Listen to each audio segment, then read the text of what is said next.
Hello students, welcome to Nilachal Polytechnic. Myself Amrendra Mishra. Here in this video, I am going to explain about some numericals related to calculation of maximum stress, minimum stress in a column subject to combined axial and bending stress. As shown in the slide, we are having a problem. A column of T section shown in the figure is subjected to a load 100 kN at the point on the centroidal axis. 40 mm below the centroidal axis, x-axis, calculate the maximum stresses induced in the section. This is a problem related to combined axial and bending stress. As shown in the figure T section, we are having the T section consisting of two sections, one is flange, another is wave. The flange section is 200 mm into 20 mm, another is 15 mm into 180 mm. For calculation of maximum stress induced in the section, we have to calculate that what is the distance of outer fiber of the T section from the centroidal axis, that is y.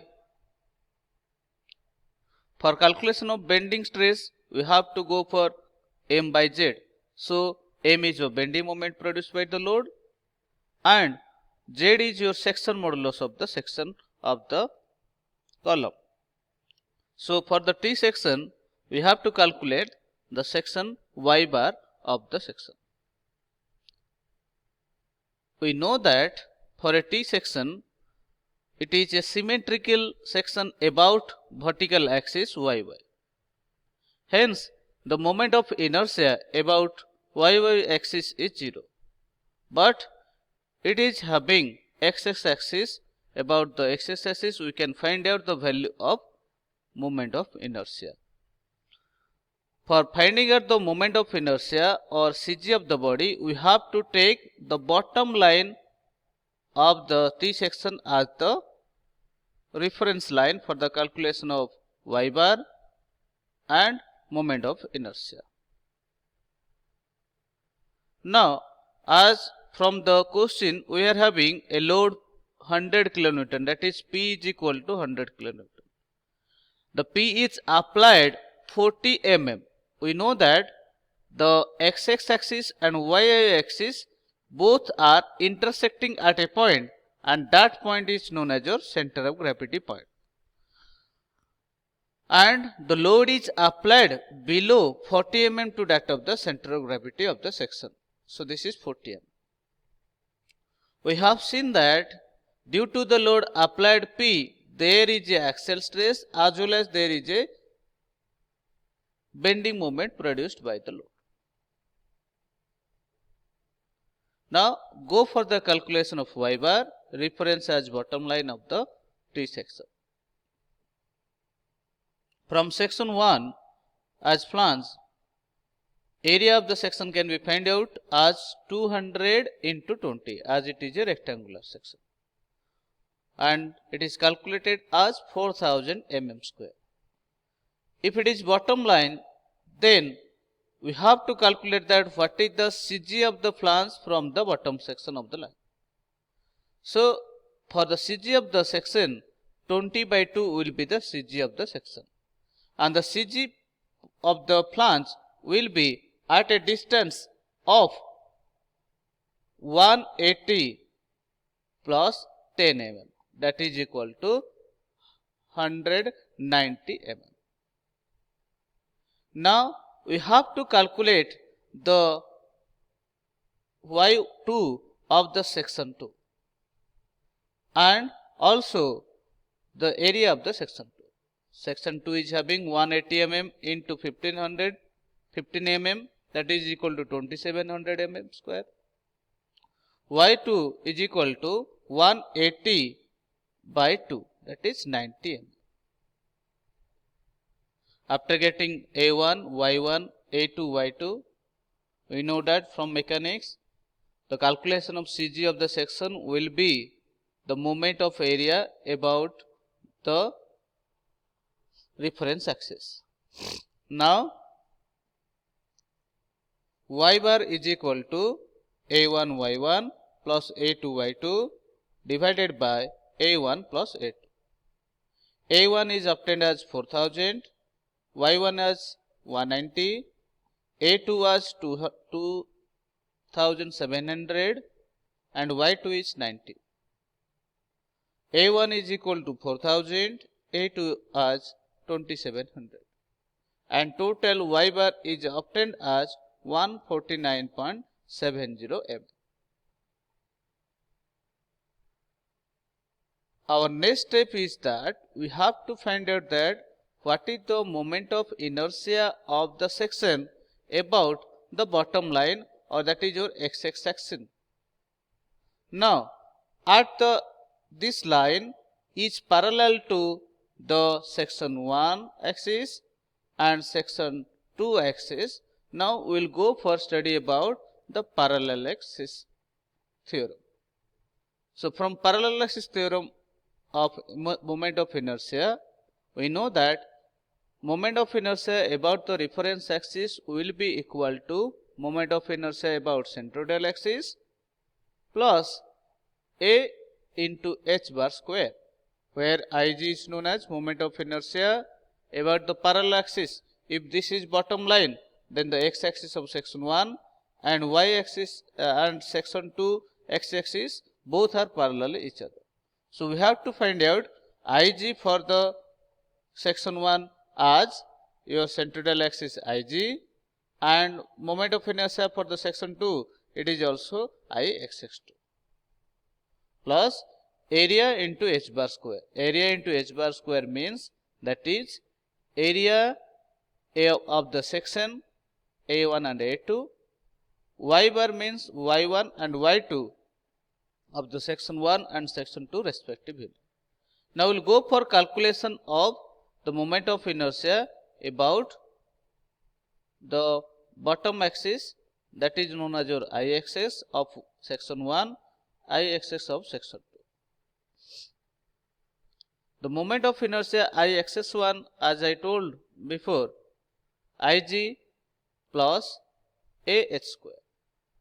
Now, Ig means dB square 12. So, dB square 12 means that is equal to 200 into 20 to the power cube by 12 plus area is 4000 for the section 1. H square means what is the distance of 190 minus 149.70 square, that is y1 minus y bar. If it is y1 is more, then 190 minus y bar it will be taken as, that is equal to h. So, after putting that value of BD square 12 plus h square, we can get that 6.629 into 10 to the power 6 mm. The moment of inertia about the IX axis for the section 2 will be similarly calculated as Ig plus h square.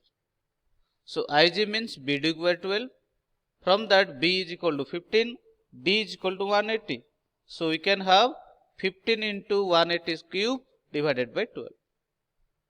Area is 2700 into here y1 is less than y bar. Hence, we can get that y bar minus y2, that is equal to your h2. So, that is 149.70 minus 90. After calculation of the IXS2, we get 16.91 into 10 to the power 6 mm. After getting the value of moment of inertia about x-axis section for the section 1 and section 2, the total moment of inertia Ix will be equal to Ixx1 plus Ixx2. Ixx1 is obtained as 6.629 into 10 to the power 6 and second one is 16.91 into 10 to the power 6. Total is equal to 23.539 into 10 to the power 6 mm. So for the T section already you have got the value of moment of inertia of the T section about x axis, and we can now find out the value of section of modulus. The section modulus of the section T section as I by y. So I by y means Ixx by y max. The CG of the section y bar will be the y max of the section. That is Ixx is already obtained as 23.539 into 10 to the power 6 divided by 149.70, and we are getting 157241.15 mm cube. After getting this Z mark, we can find out the value of bending stress. Now we have seen that there are two types of stresses can be found out. One is your maximum stress, another is your minimum stress. We have to calculate the bending stress due to the eccentric load P applied at a 40 mm from the CG of the section. So now 100 kilonewton means 100 into 10 to the power 3 Newton. Now we have already know that maximum stress formula is axial stress or direct stress plus bending stress. Direct stress is P by A plus M by Z. That is your bending stress formula. So P by A means that is 100 into 10 to the power cube, and total area will be equal to 6700 plus M by Z. M means that is P is applied at a distance of E. So P into E. E distance is 40. P value is 100 into 10 to the power 3. So you are getting the value of Z as 157241.15, and after calculation sigma max is obtained as 14.92 plus 25.43. This is calculated as 40.35 Newton per mm square. Second one is your minimum stress. Minimum stress is obtained as P by A minus M by Z. P formula is 100 into 10 to the power 3, area is 6700 minus M is equal to 100 into 10 to the power 3 into 40 divided by Z 157241.15. Now value is obtained as for the first ratio it is 14.92, second ratio as 25.43, and we are getting 10.51 Newton per mm square. There are two terms, one is written as compressive, another is written as tensile. So compressive or tensile means while we are taking the bending of the section, the some part of the column will be subjected to tensile stress and compressive stress. So in case of maximum stress, we have seen that there is a compressive stress arise, and in case of minimum stress there is a tensile stress arise. So while there is a maximum stress occurs, we have to apply the compressive stress. While there is a minimum stress, we have to apply the tensile stress. We have seen that from the stress distribution, this is the minimum value and this is the maximum value. This is your maximum value of the section, this is the minimum value. This is the vertical line. The minimum value line is the 10.51. The maximum value one is your 40.35. So we can draw the line from these vertices to this vertices, and we can get the value of stress distribution. In this way we are calculating the maximum stress as 40.35 Newton per mm square and 10.5